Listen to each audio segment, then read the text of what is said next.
Rick, how are we doing? Yeah, I'm doing great. Lovely, lovely stuff. So this show is called Mastering Business Growth because I'm trying to master business growth. And I do that by speaking to people like yourself who've got a world of experience in various different things. So please, in your own words, who are you and what do you do? Well, my name is Ricardo Theophilo, or short, Rick. Just make it easy for people. I worked over 20 years as executive chef. I found a company called Infinite Mindset, or Foodcast Infinite Mindset.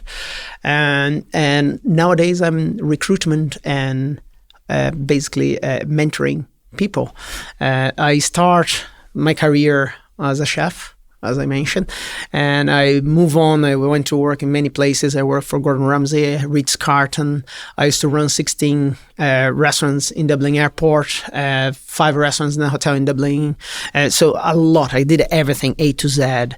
So the past 10 years, my main focus, as you know, even here in the UK, the hospitality sector is literally craving for people. So my main focus was recruitment, and developing people, mentoring them. So you see, for the places I used to work, I had like a volume of people. So you have people work for people. So I had to do that. And the pandemic, people disappear, like I called a blimp. And then when it came back, where are the catering staff? They disappear. Why did that happen? Why did they not come back? People found, they figure out there's life after work. So I lost a lot of people to do deliveries, or they start to work in a different field that they noticed they were less abused, let's say, in a sense. So, and then for me, my focus were recruiting. So after the pandemic start, I still work in the kitchen. Basically, focus recruiting. And in 2022, I said, okay, that's enough. For me, it was enough to be on that cycle. And then I see that things are not improving the business.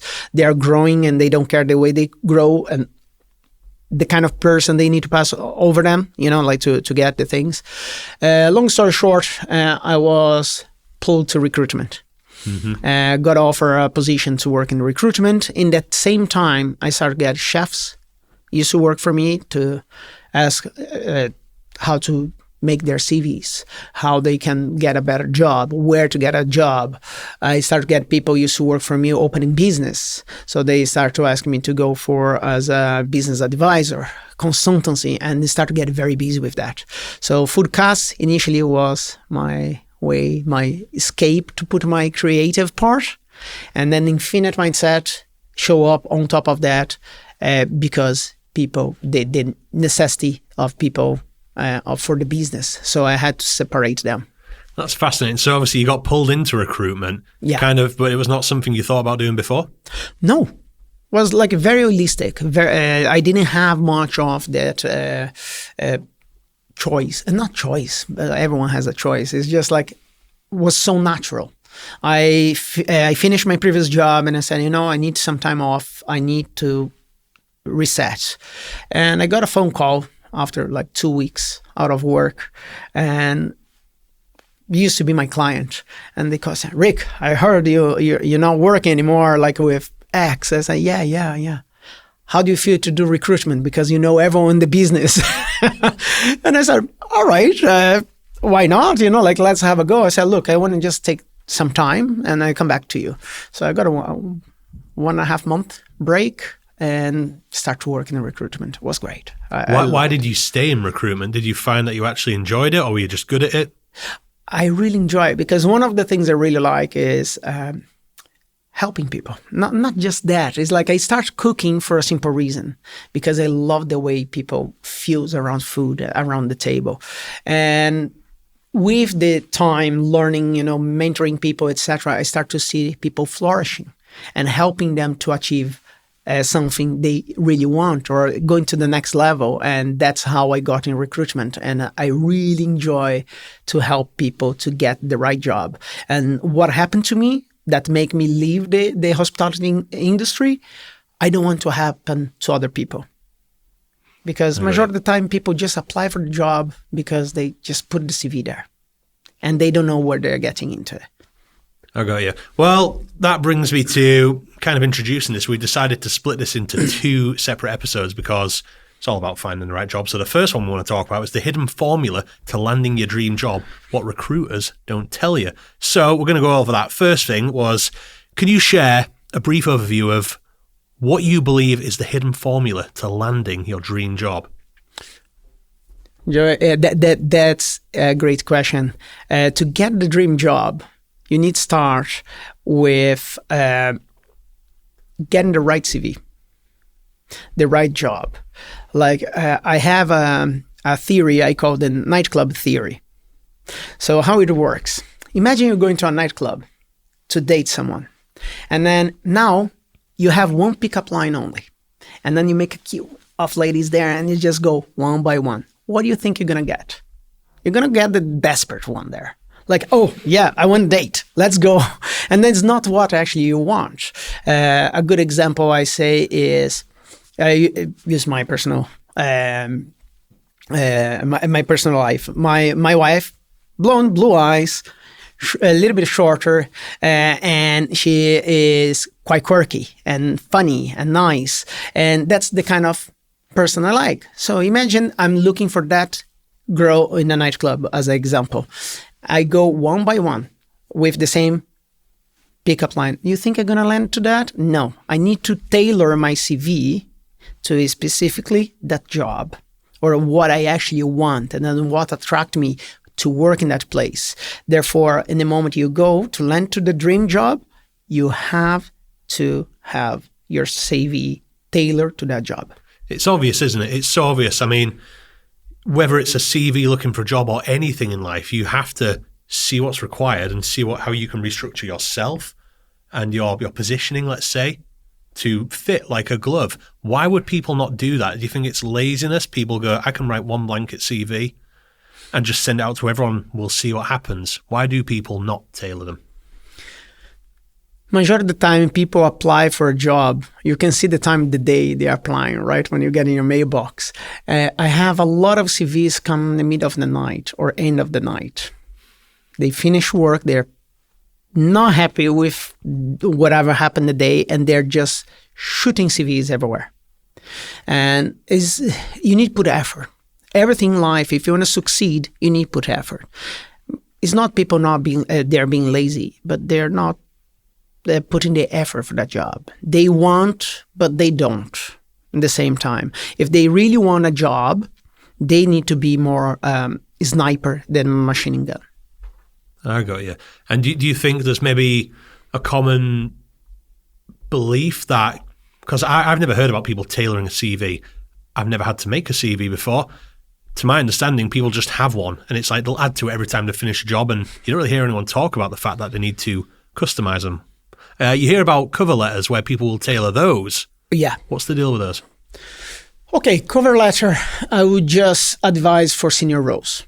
For a junior role, you're going to, let's say, a junior role, and it doesn't matter the field you are in, you don't need your profile. When you have under your name, normally you have your profile, right? You just talk a little bit about you. That's a brief, short notice for your cover letter. Cover letter, I would just expect for a senior role. And normally nowadays, it's not everyone actually read. You know, like I would read when I get someone with a lot of experience, and I want to see what they want, why they want to get there. And that's your first step to talk to me or to the recruiter or TA or hire manager. I got you. So let's talk about some of the mistakes people make when writing a CV. What are some of the most common mistakes that people may not be aware of when writing a CV? Well, Joe, normally people, the way they do not notice. They are communicating already with the words. As you mentioned, they finish a job, they just put the job description. Something I notice a lot, and go in the subconscious of the majority of the recruiters, is the size of each job.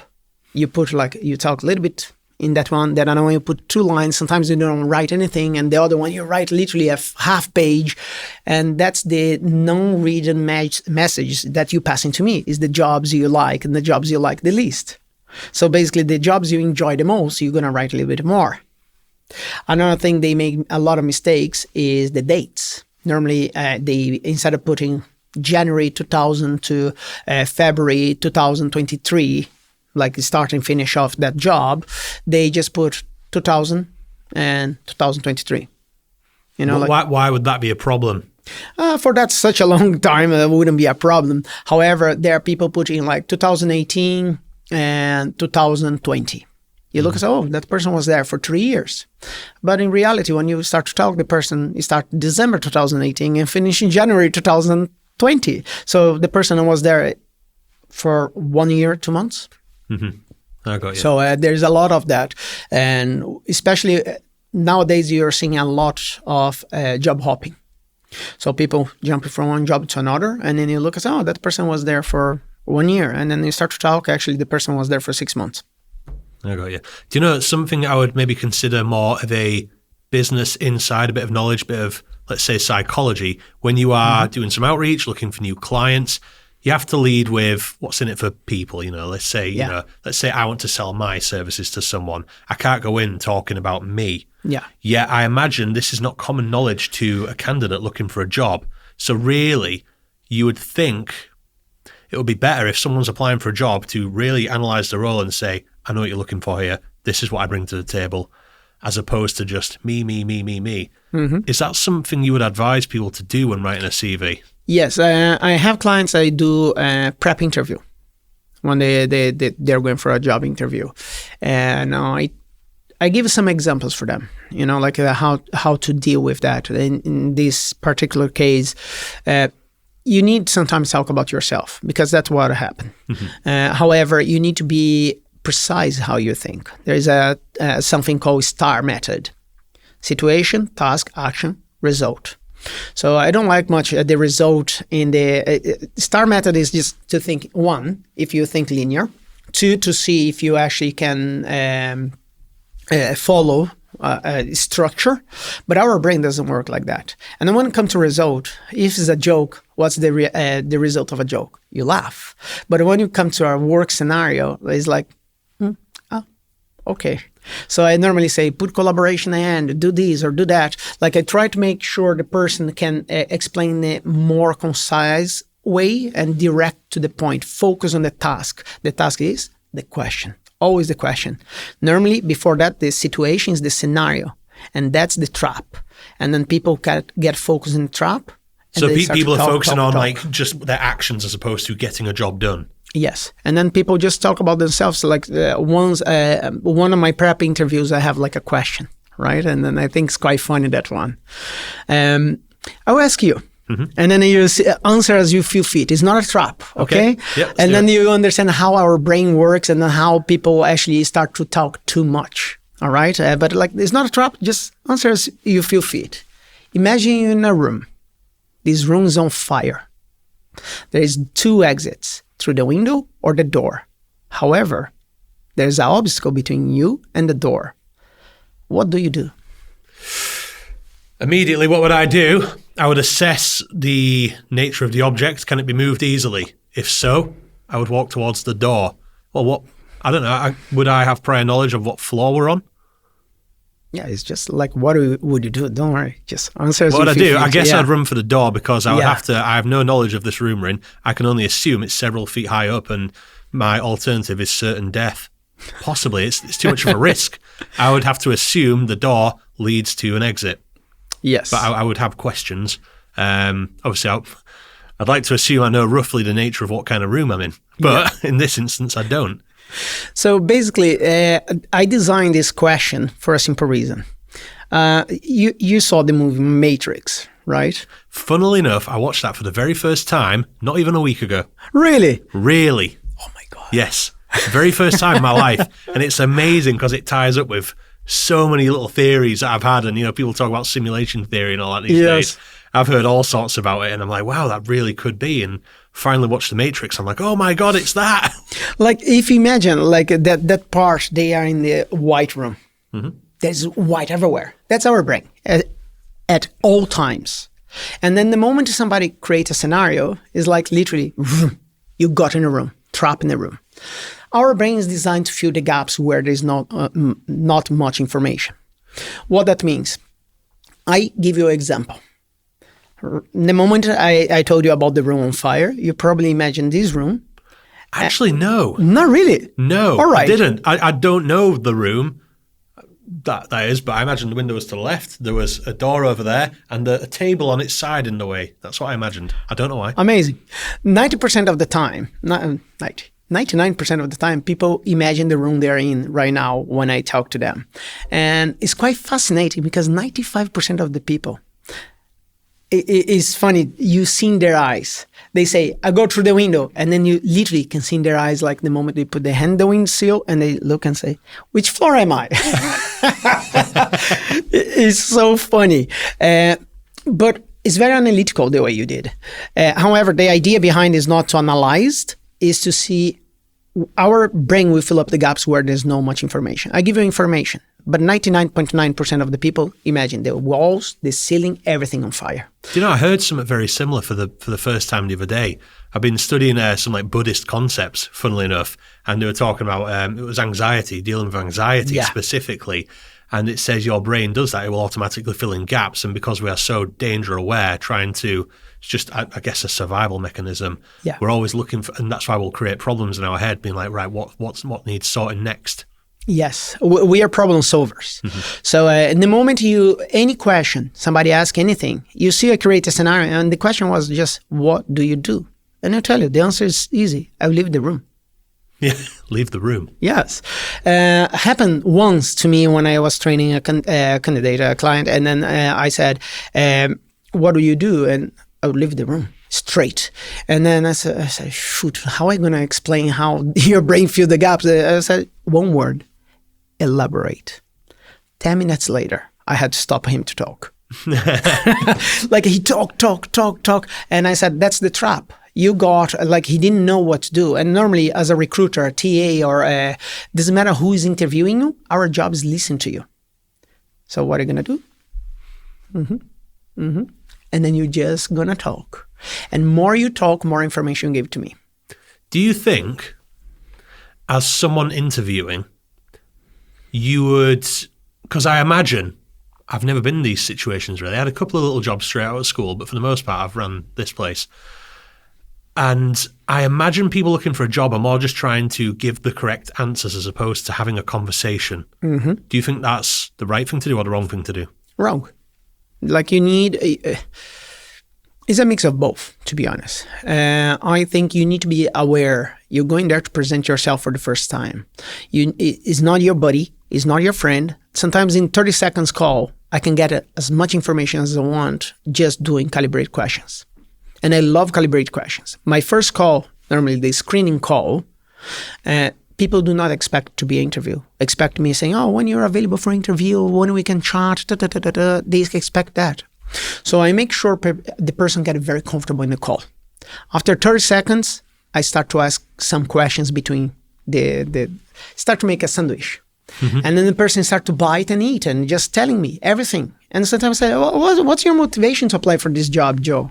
And then you say, oh, you know what? I hate where I am. You know, the people here is nasty. I just want something to change. Straight away for me is like, oh, not a chance. You gave me already all the information I need. Like, you're not happy. You just want some quick fix to get out where you are.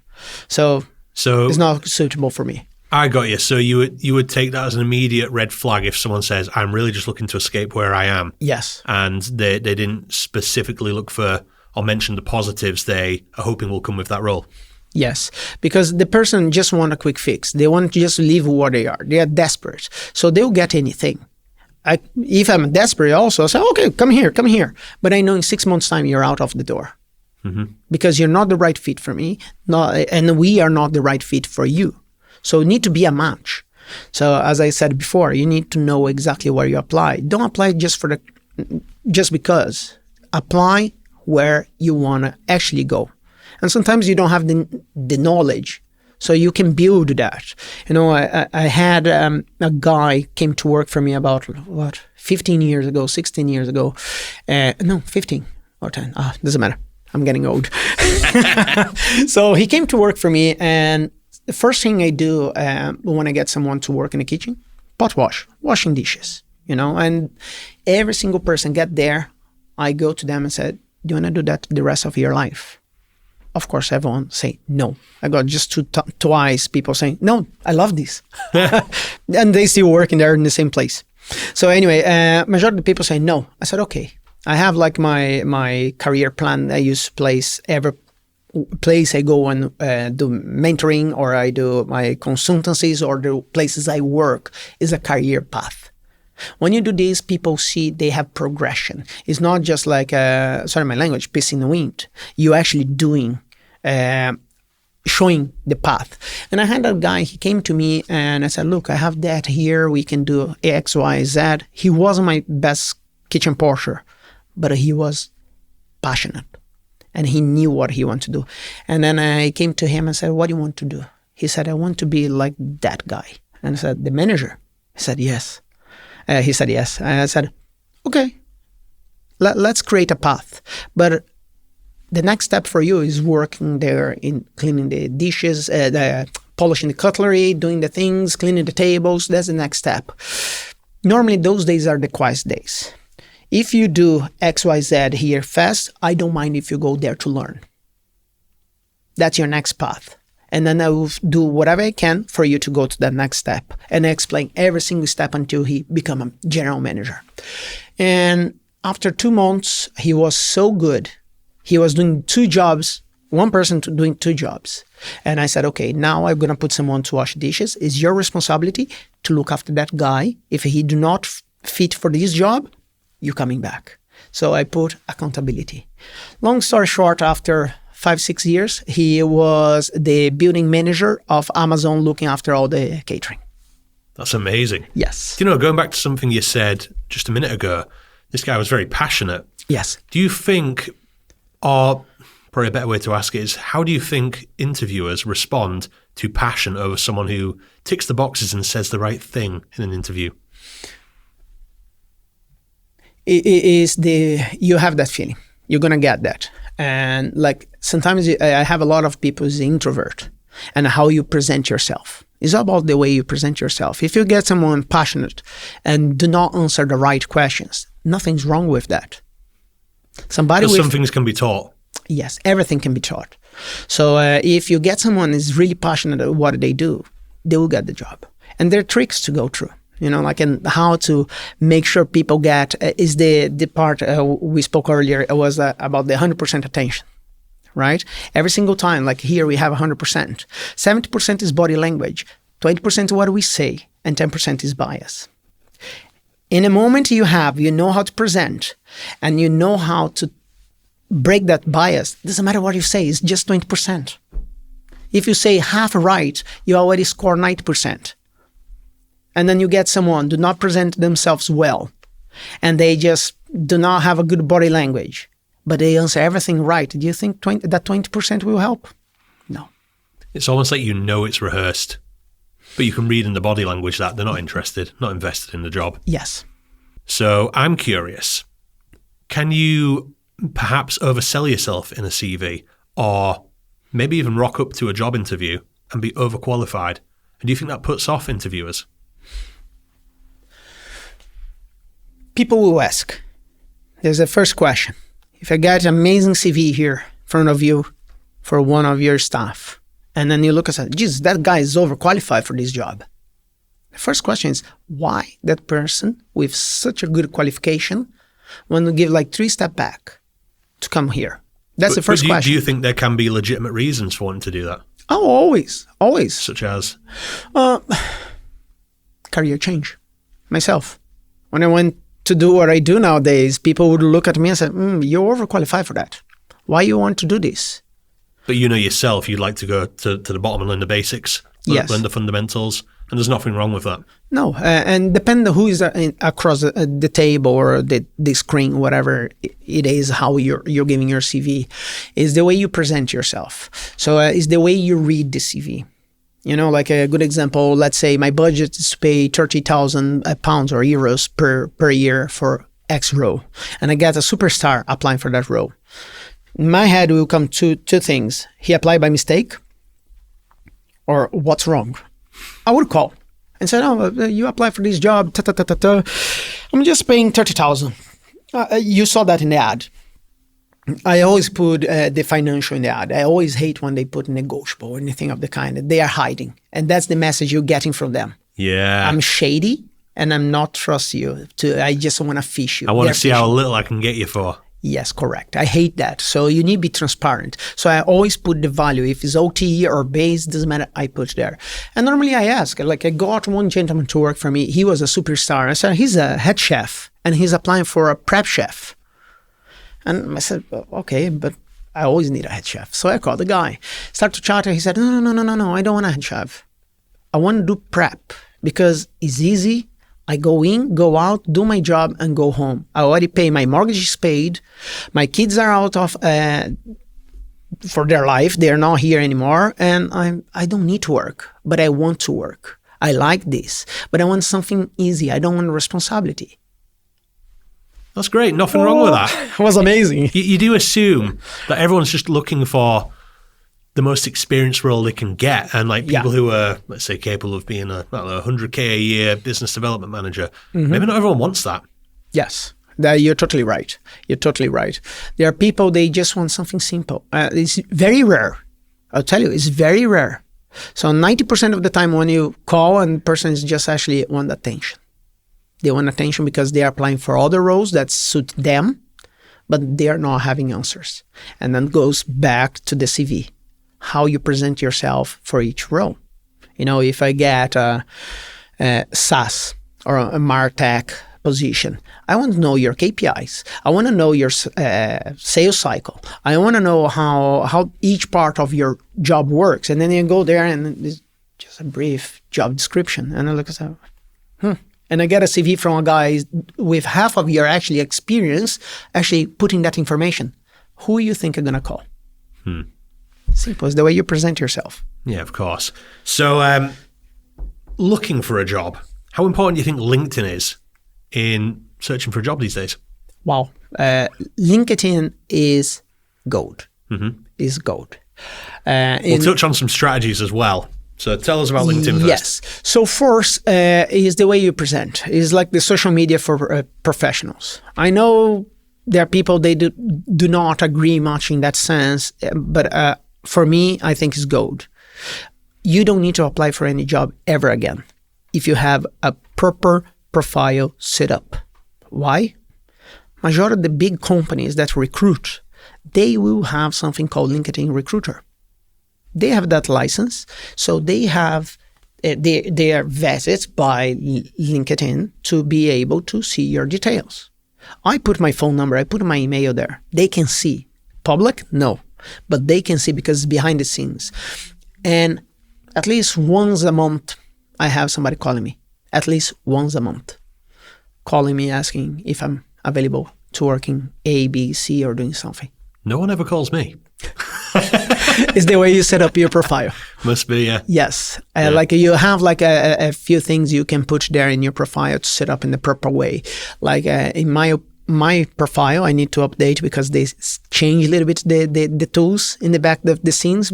And I basically have 4 different career paths in LinkedIn. So if any of that 4 kind of segments want to call me, they will call me because they will find me. Do you know, I always say I was joking there, but do you think the fact that I am a business owner means that people don't bother reaching out to someone like myself? It's different. If I see a founder, a business owner, that person is not the person who will be calling for to offer a job. That's why would I do that? I want your business. I don't want to give you a job. Yeah. So I'll call you to say, Joe, I know you work with entertainment. I have that person is amazing with marketing, etc. And I saw in your website you're looking for XYZ. Would like to see her profile. That's it. That's the way I would approach you. The only way. That's BD, doing business development. That's the only way. I got you. So let's go through some more common strategies that we'd use to get a job. Let's say I'm me. Let's say I'm looking for a job. What would I do? How would I even begin? On LinkedIn specifically. Okay. First question is, what do you want? Ooh, you got me there, so I don't have a clue. I imagine something similar to what I do now, media production. So I guess for most companies, social media is a focus these days. Primarily podcast production. The way we do it, we tie it in with business development. So perhaps something in marketing, business development, content.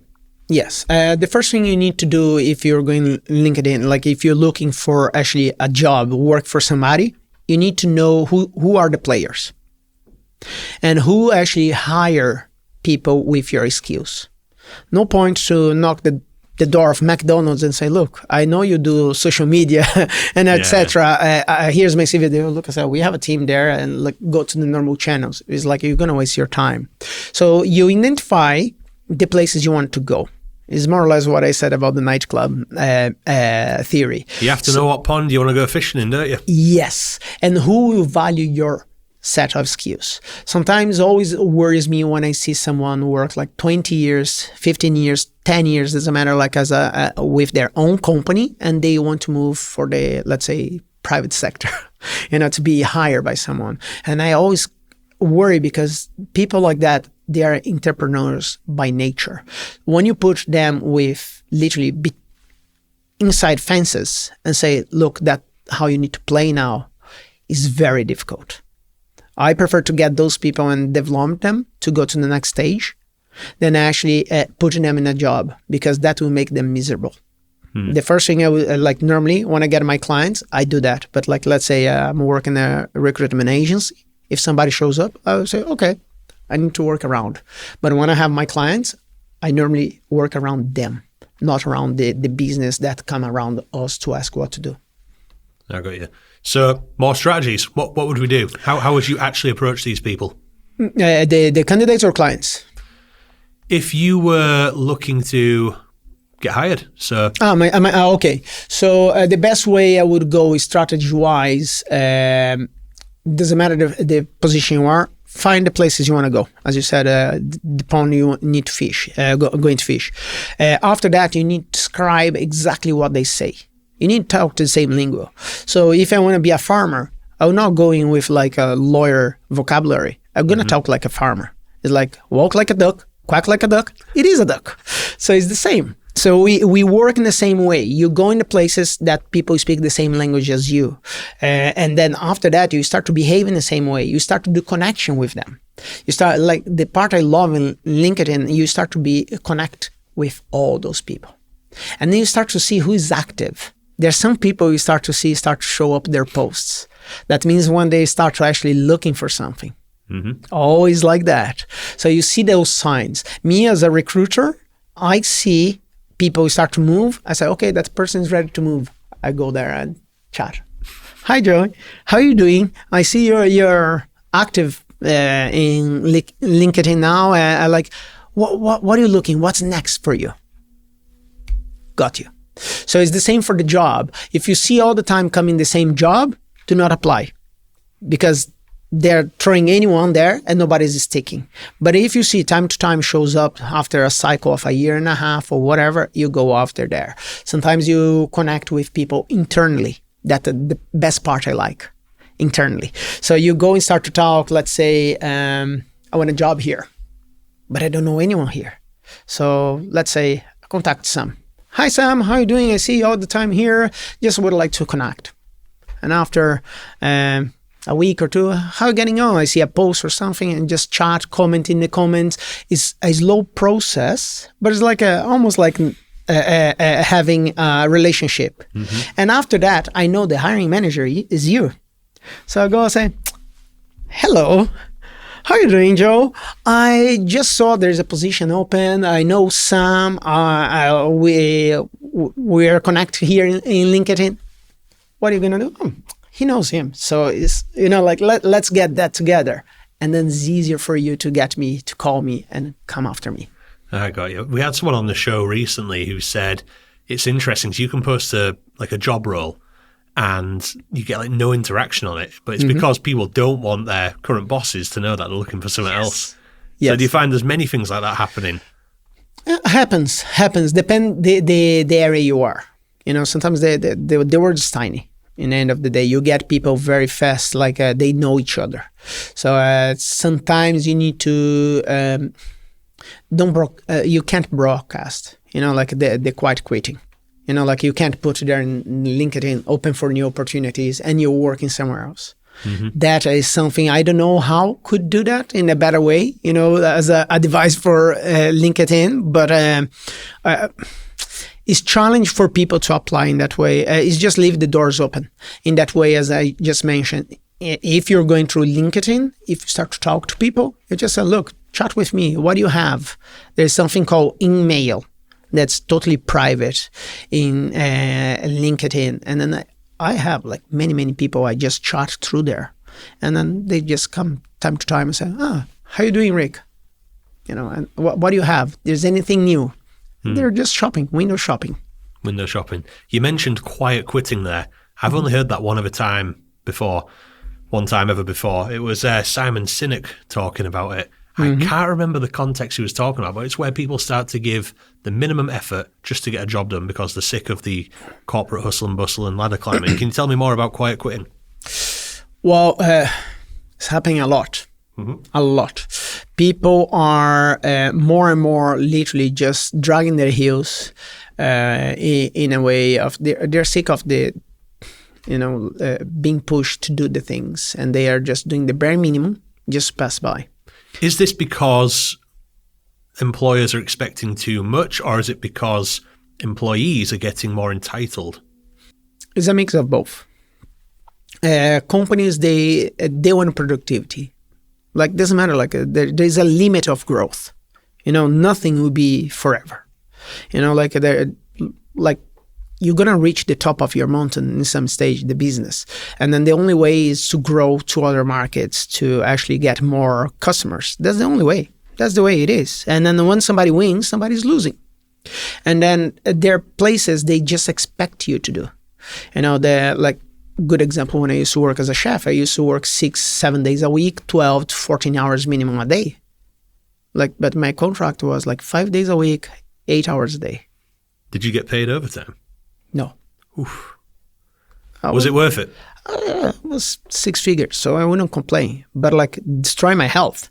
My family life, everything was very difficult. I have 2 girls, and basically I barely see them. I see when they are going to sleep, or when they are waking up, or vice versa. Sometimes I stay 3-4 days without seeing literally my family. Just go to sleep and go to work. So that's the expectation they have. It's not, and then that comes the part of the business nowadays. They pay you and they expect you to do. They don't care how. They just want done. And they, if you come and say, look, I did my 5 days. And what are you going to do? And then you look at So it's like an unspoken expectation. Yes. Doesn't matter what your contract says. Yes. So they want just results. They don't care. Results, that's what counts. You see a lot that in open business that have they're in the trade, stock trade, how's it called? The word? They now open market. They are, I forgot the word. The private sector? No. They have shares and I forgot the word. Yeah, I can't even think. Yeah, like Tesla or Microsoft, they have the stocks. Yeah. So the shareholders, they expect you to have to grow. They're putting money there. They want the money back.